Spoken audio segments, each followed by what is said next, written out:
Nous voulons ce matin poursuivre notre étude du prophète Ézéchiel. Et nous avons vu que ce prophète a un ministère très particulier puisqu'il est chargé de préparer son peuple à accepter le jugement de Dieu à cause de ses péchés. La dernière fois que nous avons lu ce prophète, nous avons pu suivre l'itinéraire de la gloire de l'Éternel, la nuée qui est sortie du temple et qui finalement a quitté Jérusalem. Le temple est resté vide et quelques années plus tard, cette maison vide a été détruite, brûlée, entièrement rasée. Et nous continuons aujourd'hui avec les chapitres 12 à 14. La parole de l'Éternel me fut adressée en ces mots. Fils de l'homme, tu habites au milieu d'une famille de rebelles qui ont des yeux pour voir et qui ne voient point, des oreilles pour entendre et qui n'entendent point, car c'est une famille de rebelles. Et toi, fils de l'homme, prépare tes effets de voyage et pars de jour sous leurs yeux, pars en leur présence du lieu où tu es pour un autre lieu, peut-être verront-ils qu'ils sont une famille de rebelles. Sors tes effets comme des effets de voyage, de jour, sous leurs yeux, et toi pars le soir en leur présence, comme partent des exilés. Sous leurs yeux tu perceras la muraille, et tu sortiras tes effets par là. Sous leurs yeux tu les mettras sur ton épaule, tu les sortiras pendant l'obscurité, tu te couvriras le visage, et tu ne regarderas pas la terre, car je veux que tu sois un signe pour la maison d'Israël. Israël ne veut plus écouter. Israël est une famille de rebelles. Ils ont des yeux pour voir, ils ne voient point. Ils ont des oreilles pour entendre, ils n'entendent point. Et nous assistons là à la poursuite de ce processus d'endurcissement qui a été annoncé déjà à l'époque du prophète Ésaïe, plus de 100 ans auparavant. Lorsque dans Ésaïe 6, Dieu s'adresse à cet homme pour faire de lui un prophète, il lui révèle ce que sera son ministère. Et dans Ésaïe 6, nous lisons au verset 9 et 10, il dit alors, va et dis à ce peuple, vous entendrez et vous ne comprendrez point, vous verrez et vous ne saisirez point. Rends insensible le cœur de ce peuple, endurcis ses oreilles et bouche-lui les yeux, pour qu'il ne voie point de ses yeux, n'entende point de ses oreilles, ne comprenne point de son cœur, ne se convertisse point et ne soit point guéri. Et ce processus d'endurcissement qui a commencé à l'époque du prophète Ésaïe s'est développé de plus en plus et il arrive maintenant à pleine maturation. Il arrive à son apogée. À l'époque de Jérémie et d'Ézéchiel, nous sommes en présence d'un peuple endurci, un peuple qui ne peut plus comprendre ce qu'il entend et qui ne peut plus voir l'œuvre de Dieu. Il existe ainsi dans l'histoire du peuple de Dieu des périodes d'endurcissement. Et nous retrouvons une période semblable à l'époque de Jésus, où seulement quelques-uns ont pu voir et ont pu comprendre l'œuvre de Dieu. Matthieu 13, le Seigneur nous avertit, nous décrit son époque en reprenant justement les termes du prophète Ésaïe. Matthieu 13, versets 13 à 16. C'est pourquoi je leur parle en parabole, parce qu'en voyant, ils ne voient point, et qu'en entendant, ils n'entendent ni ne comprennent. Et pour eux s'accomplit cette prophétie d'Ésaïe, vous entendrez de vos oreilles et vous ne comprendrez point, vous regarderez de vos yeux et vous ne verrez point.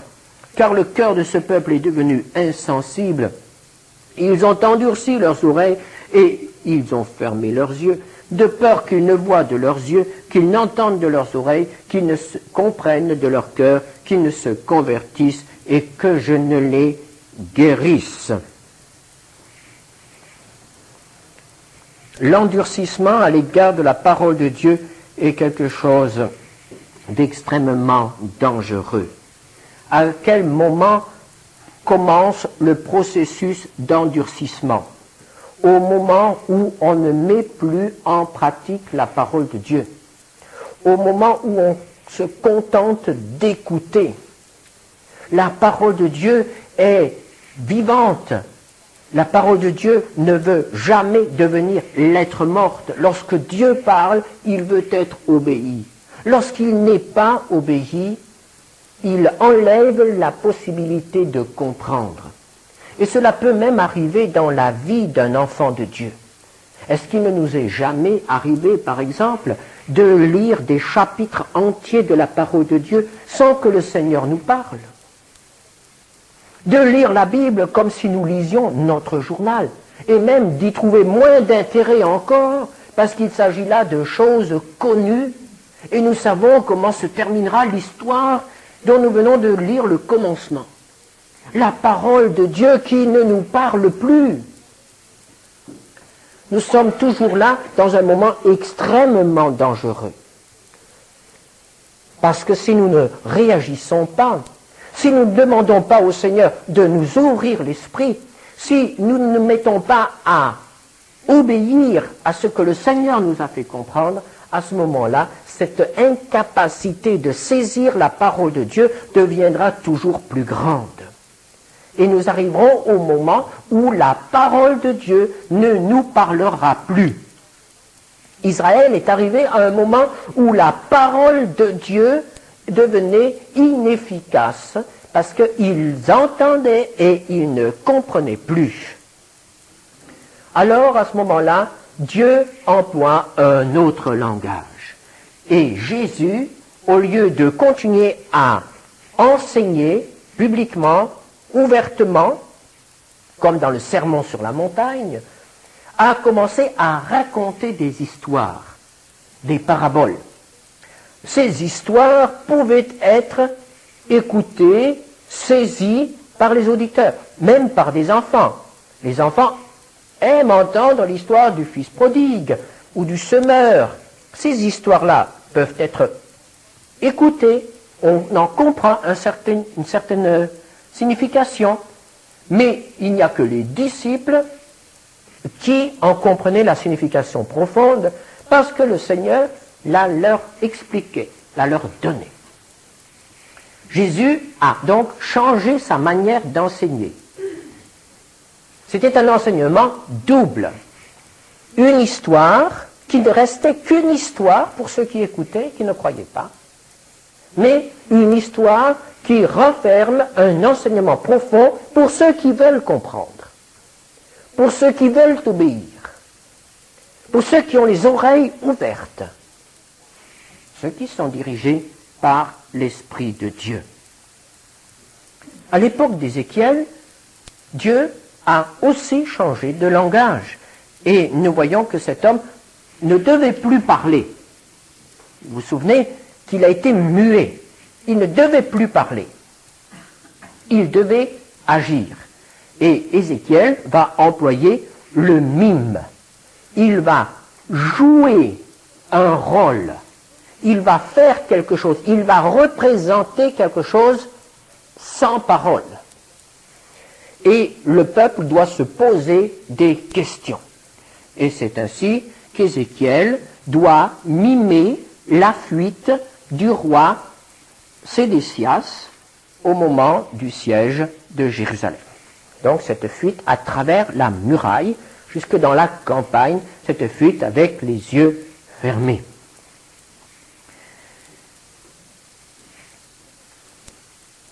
Nous assistons au même processus aujourd'hui. La parole de Dieu n'est plus comprise. Et Dieu emploie alors des images, ou plutôt il emploie des événements. Le monde n'y voit que des événements. Le monde n'y voit que des guerres, ou des fléaux, des cataclysmes, des malheurs. Le chrétien doit pouvoir discerner le langage de Dieu. Nous devons comprendre que Dieu est à l'œuvre. Dans ce qui se passe aujourd'hui, un peu partout dans le monde, vous entendrez parler de guerre et de bruit de guerre, dit le Seigneur Jésus. Et ça doit nous servir de signe. Ça doit nous faire comprendre que le Seigneur n'a pas abandonné son œuvre dans le monde. Il continue. Il règne encore. La deuxième phase de ce processus d'endurcissement est la moquerie.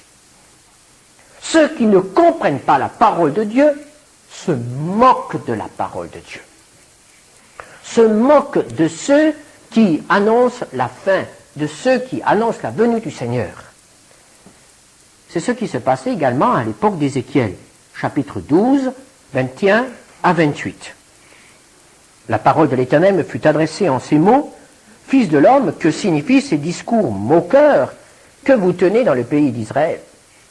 Les jours se prolongent, et toutes les visions restent sans effet. C'est pourquoi, dis-leur, ainsi parle le Seigneur l'Éternel, je ferai cesser ces discours moqueurs, on ne les tiendra plus en Israël.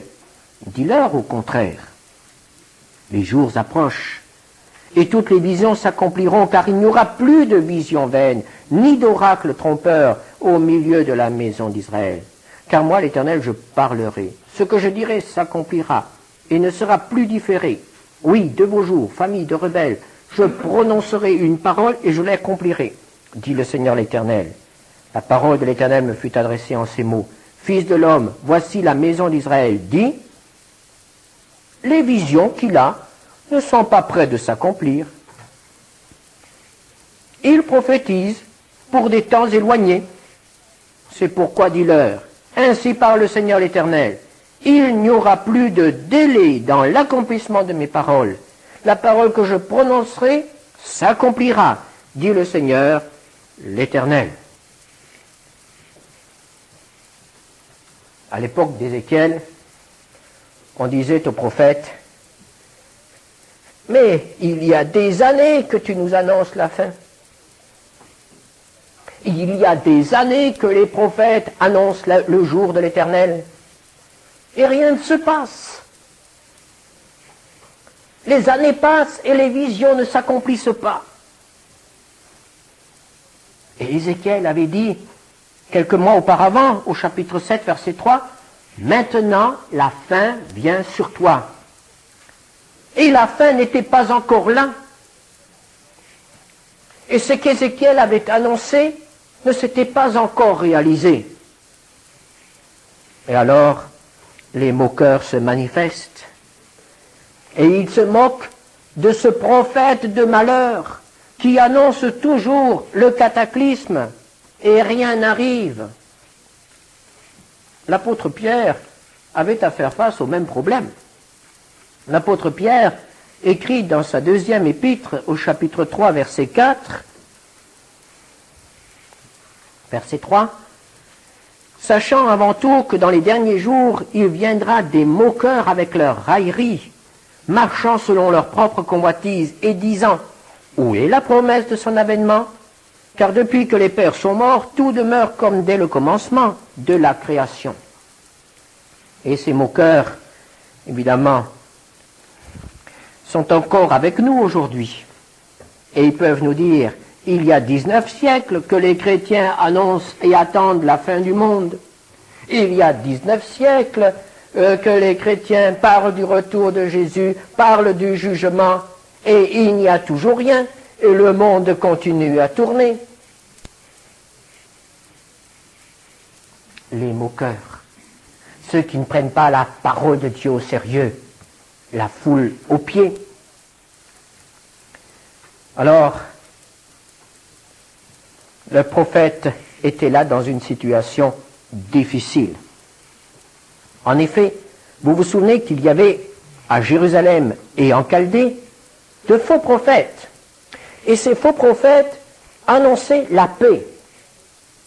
Un prophète s'était levé et avait dit, Dans 2 ans, Nebuchadnezzar sera vaincu, les captifs reviendront, les ustensiles du temple reviendront également, et Jérusalem sera glorieuse.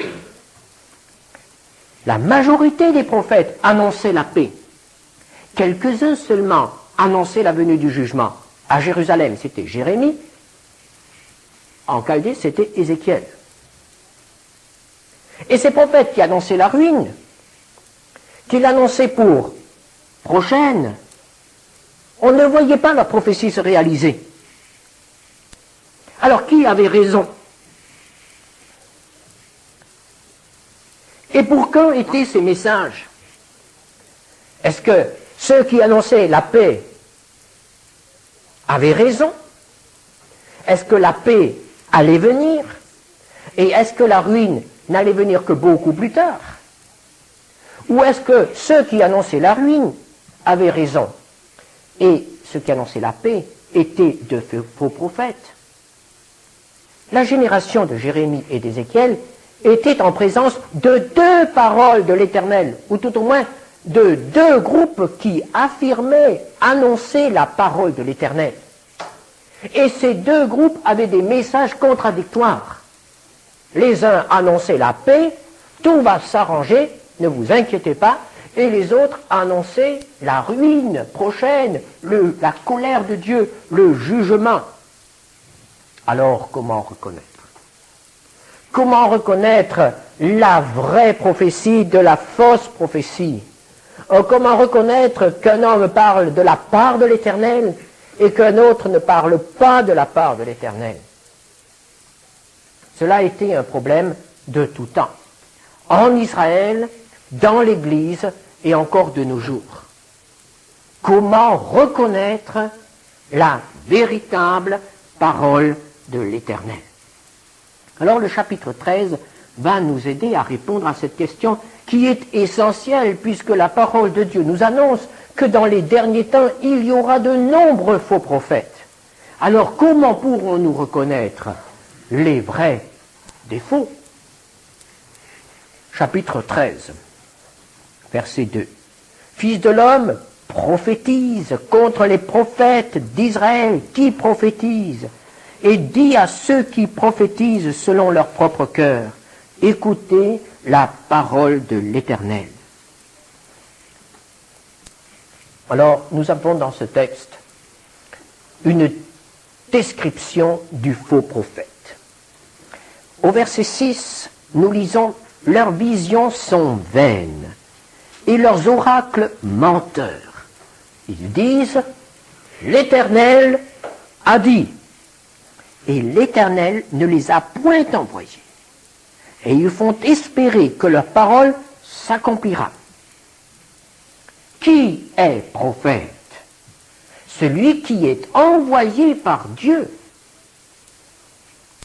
C'est Dieu qui choisit, c'est Dieu qui appelle, c'est Dieu qui envoie ses serviteurs. Malgré toute la bonne volonté d'un homme, malgré son désir d'être utile, aucun homme n'a le droit de s'appeler serviteur de Dieu s'il n'est pas envoyé, de s'appeler prophète si Dieu ne l'a pas qualifié comme prophète. Nous pouvons choisir notre profession, mais nous ne pouvons pas choisir le service que nous accomplissons pour Dieu. C'est Dieu qui appelle, c'est Dieu qui choisit, c'est Dieu qui envoie. Et c'est Dieu qui donne à chacun d'entre nous un ministère précis. Nous n'avons pas à faire un autre travail, nous avons à faire ce travail qu'il nous confie. Ces hommes-là avaient tout simplement choisi la profession de prophète. Comme on pouvait choisir la profession de menuisier ou de pêcheur. Ces hommes-là n'étaient pas considérés par Dieu comme ses serviteurs puisqu'il ne les avait pas choisis. Il ne les avait pas engagés. Seulement, évidemment, là, nous ne pouvons pas savoir ce qui se passe entre quelqu'un et le Seigneur. Et nous ne pouvons pas savoir si celui qui se tient devant nous est un envoyé de Dieu, ou s'il a tout simplement choisi de lui-même de faire un travail religieux. Cela, nous ne pouvons pas le savoir. Comment pourrions-nous? Dieu ne nous communique pas la liste de ses serviteurs. Alors, le prophète nous donne encore une deuxième indication, au verset 7. Les visions que vous avez ne sont-elles pas vaines? Et les oracles que vous prononcez ne sont-ils pas menteurs? Vous dites, l'Éternel a dit, et je n'ai point parlé. Voici des hommes qui prétendent annoncer la parole de Dieu. Ainsi parle l'Éternel. Mais ce n'est pas de l'Éternel qui met ces paroles-là dans leur bouche. Le prophète est par définition celui qui parle de la part de Dieu. Et nous avons vu que le prophète doit vraiment dire ce que Dieu veut qu'il dise. Nous avons plusieurs fois eu cette image d'un prophète qui a dû avaler un livre, un rouleau, manger les paroles de Dieu pour en être nourri et pour les exprimer, pour les transmettre après. Et même un bon prophète, un prophète authentique, ne parle pas toujours de la part de Dieu. Nous pensons à l'exemple de David et de Nathan. David a l'intention de construire un temple. Et Nathan lui dit, eh bien, c'est bien ce que tu fais. C'est bien. Il était prophète. Et il lui a dit, c'est bien. Et il a quitté David. Et dans la cour, le Seigneur lui dit, hé, retourne chez David. Et va lui dire, c'est pas toi qui construiras le temple. Donc Nathan avait parlé sans que Dieu lui parle. Nathan avait tout simplement exprimé le sentiment de son propre cœur. C'était un brave homme, c'était un authentique serviteur de Dieu. Mais ce qu'il venait de dire n'était pas parole de Dieu. Il s'est trompé. Et c'est pour cette raison que nul homme ne peut prétendre à l'infaillibilité dans l'enseignement de la parole de Dieu. Aucun homme ne peut prétendre être infaillible. Nous sommes tous faillibles. Nous pouvons tous nous tromper. Nous pouvons tous croire sincèrement que nous transmettons la parole de Dieu et en réalité, nous transmettons ce qui nous semble être la vérité. Dieu avait appelé Ézéchiel et l'avait choisi comme prophète, et la première des choses qu'il a imposées à celui qui devait être son porte-parole, c'était un silence de plusieurs mois. Vous vous en souvenez? Il l'a rendu muet. Nous pourrions, au contraire, penser que lorsque Dieu appelle quelqu'un pour être son serviteur, il lui donne des facilités d'élocution. Eh bien non, celui-là, il lui a tout de suite fermé la bouche. Et après, il a dit, maintenant tu pourras parler. Et voici que les prophètes de Jérusalem n'avaient pas ce problème. Eux, ils parlaient. Ils parlaient et ils faisaient croire aux autres qu'ils parlaient de la part de l'Éternel. Et comment pouvaient-ils parler ainsi? Chapitre 13, verset 2. Ils prophétisent selon leur propre cœur. Au verset 3. Ils suivent leur propre esprit et ne voient rien. Et comme ils prétendent annoncer la parole de Dieu et que ce n'est que la parole d'homme, au verset 8, ils deviennent des menteurs. Verset 7, ne sont-ils pas des menteurs? Au verset 8, vos visions sont des mensonges. Mais là encore, nous devons dire, mais comment reconnaître qu'un homme, dans ce qu'il nous dit, parle de la part de l'Éternel ou de son propre chef. C'est encore là une grande difficulté. Maintenant, écoutons ce que ces hommes disent. Au chapitre 13, verset 10. Ils disent « Paix, quand il n'y a point de paix. Et mon peuple bâtit une muraille, et eux, ils la couvrent de plâtre. » 13, verset 16. Des prophètes d'Israël qui prophétisent sur Jérusalem et qui ont sur elle des visions de paix. Quand il n'y a point de paix, dit le Seigneur, l'Éternel. C'est ce qui va se passer aussi dans les derniers temps. L'apôtre Paul nous dit dans 1 Thessaloniciens 5, verset 3, « Quand les hommes diront paix et sûreté, alors une ruine soudaine les surprendra. » Ces prophètes sont des prophètes qui annoncent de bonnes choses. Ce qu'ils disent est agréable à entendre. Ils nous disent que tout finira bien par s'arranger. Ils ne font pas de la peine à leurs auditeurs. Ils annoncent la paix. Mais est-ce que le serviteur de Dieu ne doit pas être un porteur de paix? Certainement.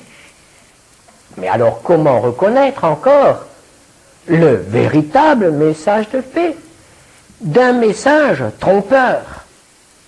Alors prenons Jérémie chapitre 28. Jérémie chapitre 28 versets 8 à 9. Jérémie est en présence de Anania, le prophète qui annonce un prochain retour des captifs. Alors au verset 8, il dit « Les prophètes qui ont paru avant moi et avant toi dès les temps anciens ont prophétisé contre des peuples puissants et de grands royaumes la guerre, le malheur et la peste. » Alors là, nous voyons tout de suite que, en général, le prophète annonce plutôt des choses mauvaises. Enfin, ça, c'était l'essentiel du message, la guerre, la peste. Bon, verset 9. Mais si un prophète prophétise la paix, c'est par l'accomplissement de ce qu'il prophétise qu'il sera reconnu comme véritablement envoyé par l'Éternel. Alors là, nous avons déjà une définition. Lorsqu'un prophète annonce la paix, il faut que cette paix vienne rapidement. Parce qu'en général, Dieu n'annonce pas la paix pour dans longtemps. Quand il y a un message de paix, c'est que certaines conditions dans le peuple sont réunies. Et alors la paix ne tarde pas.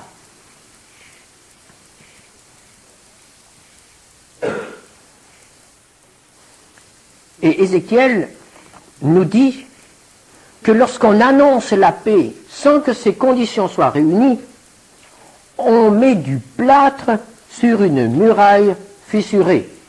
Ézéchiel 13, verset 10. Ces choses arriveront parce qu'ils égarent mon peuple en disant paix quand il n'y a point de paix, et mon peuple bâtit une muraille, et eux, ils la couvrent de plâtre.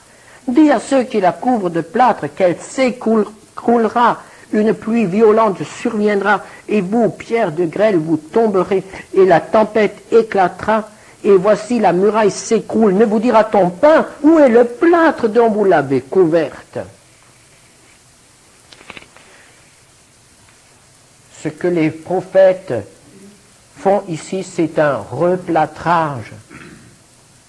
Il n'y a rien de solide, rien ne subsiste. Ce n'est pas un replâtrage qui était nécessaire à l'époque d'Ézéchiel, parce qu'il n'y avait pas des fissures, il n'y avait pas que des fissures dans la muraille, il y avait des brèches. Et qu'auraient-ils dû faire à Jérusalem, les prophètes? Verset 5. Vous n'êtes pas montés devant les brèches, vous n'avez pas entouré d'un mur la maison d'Israël, pour demeurer ferme dans le combat au jour de l'Éternel. Il y avait des brèches dans la muraille.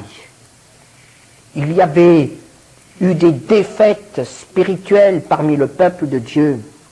Et le prophète est l'homme qui voit les faiblesses, qui voit les brèches, et qui ne replâtre pas, qui ne dit pas alors tout va bien quand il y a des brèches, mais au contraire, il se tient dans la brèche. Qu'est-ce que cela veut dire, se tenir dans la brèche?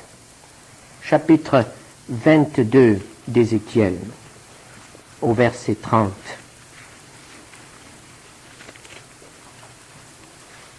Je cherche parmi eux, dit Dieu, un homme qui élève un mur, qui se tienne à la brèche devant moi, en faveur du pays, afin que je ne le détruise pas, mais je n'en trouve point. Qu'est-ce que ça veut dire, se tenir à la brèche? C'est se mettre entre le peuple et Dieu. C'est devenir un médiateur, c'est devenir un intercesseur. Prenons Jérémie qui a pris la même image. Jérémie 27, verset 18.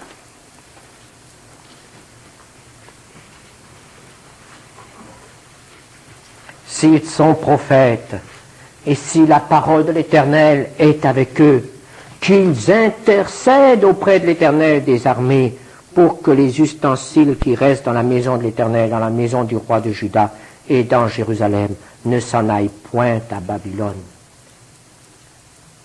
Les vrais prophètes sont des hommes qui ne parlent pas seulement de Dieu, mais qui parlent à Dieu. Le vrai prophète est un homme de prière. Le vrai prophète est un homme qui se met entre Dieu et le peuple, un médiateur, un intercesseur. Nous retrouvons cette caractéristique dans toute la parole de Dieu. Chaque fois qu'un homme a eu la révélation d'un malheur, il s'est mis à prier. Pensons à Abraham, quand il apprend que Sodome et Gomorrhe seront détruites, il se met à prier. Il n'est pas allé à Sodome et à Gomorrhe. Il a prié. Il n'est pas allé raconter à tout le monde ce que Dieu lui avait dit. Il est resté en présence de Dieu et il a prié. Le vrai prophète se retrouve dans les réunions de prière, consacre du temps à la prière, à se tenir devant le Seigneur. Mais les faux prophètes, au contraire, transmettent une sécurité, une fausse sécurité à ceux qui sont derrière un mur qui a des brèches. Ils mettent du plâtre sur la brèche. Ézéchiel 13, verset 22. Parce que vous affligez le cœur du juste par des mensonges, quand moi-même je ne l'ai point attristé, et parce que vous fortifiez les mains du méchant pour l'empêcher de quitter sa mauvaise voie, et pour le faire vivre, vous n'aurez plus de vaines visions. La parole des faux prophètes conforte les pécheurs dans la mauvaise voie. Et nous arrivons maintenant au chapitre 14 d'Ézéchiel, à partir du verset 1er. Quelques-uns des anciens d'Israël vinrent auprès de moi et s'assirent devant moi, et la parole de l'Éternel me fut adressée en ces mots. Fils de l'homme, ces gens-là portent leurs idoles dans leur cœur, et ils attachent les regards sur ce qui les a fait tomber dans l'iniquité. Mais me laisserai-je consulter par eux? C'est pourquoi parle-leur et dis-leur, ainsi parle le Seigneur l'Éternel. Tout homme de la maison d'Israël qui porte ses idoles dans son cœur et qui attache les regards sur ce qu'il a fait tomber dans son iniquité, s'il vient s'adresser au prophète, moi, l'Éternel, je lui répondrai, malgré la multitude de ses idoles, afin de saisir dans leur propre cœur ceux de la maison d'Israël qui se sont éloignés de moi avec toutes leurs idoles. C'est pourquoi dis à la maison d'Israël, ainsi parle le Seigneur l'Éternel, revenez et détournez-vous de vos idoles, détournez les regards de toutes vos abominations, car tout homme de la maison d'Israël, ou des étrangers séjournant en Israël, qui s'est éloigné de moi, qui porte ses idoles dans son cœur et qui attache le regard sur ceux qu'il a fait tomber dans son iniquité, s'il vient s'adresser au prophète pour me consulter par lui, moi, l'Éternel, je lui répondrai par moi. Je tournerai ma face contre cet homme, je ferai de lui un signe et un sujet de sarcasme, et je l'exterminerai du milieu de mon peuple. Et vous saurez que je suis l'Éternel. Si le prophète se laisse séduire, s'il prononce une parole, c'est moi l'Éternel qui aurai séduit ce prophète. J'étendrai ma main contre lui et je le détruirai du milieu de mon peuple d'Israël. Ils porteront ainsi la peine de leur iniquité. La peine du prophète sera comme la peine de celui qui consulte, afin que la maison d'Israël ne s'égare plus loin de moi et qu'elle ne se souille plus par toutes ses transgressions. Ainsi ils seront mon peuple et je serai leur Dieu, dit le Seigneur l'Éternel. Je ne sais pas si vous avez lu ce texte avant de venir ici ce matin. Mais en lisant ce texte et en le méditant, nous sommes bien obligés de reconnaître qu'il s'agit là de quelque chose d'extrêmement sérieux et de quelque chose aussi de très étonnant. Que se passe-t-il? Voici des hommes qui viennent consulter un prophète. Et voici Dieu qui dit au prophète, c'est moi qui va leur répondre.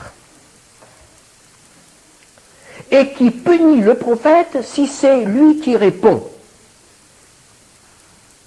Si le prophète répond. Comment comprendre cela? Nous comprenons tout d'abord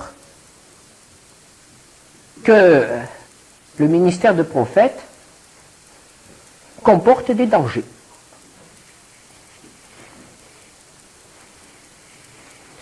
Est-ce que nous tous, qui transmettons la parole de Dieu, et je ne pense maintenant pas seulement aux missionnaires et aux serviteurs de Dieu parmi nous, mais nous tous, ces enfants, qui transmettons la parole de Dieu aux hommes du monde autour de nous, est-ce que nous sommes tous certains d'avoir su nous taire quand Dieu nous ordonnait de nous taire? Est-ce qu'il ne nous est pas arrivé de dire à un pécheur, voici ce que dit le Seigneur, et de lui avoir dit quelque chose qui n'était pas du Seigneur, que nous avons tiré de la Bible, certainement, mais qui n'était pas approprié à la situation de cette personne? Est-ce que nous sommes tous certains de ne parler aux autres que lorsque Dieu nous dit de leur parler et de ne leur dire que ce qu'il nous donne à dire? Le ministère de prophète peut devenir extrêmement dangereux. Le prophète peut être détruit quand il parle alors que Dieu ne veut pas qu'il parle. Et c'est pour cela que l'apôtre Jacques dit que chacun soit prompt à écouter et lent à parler.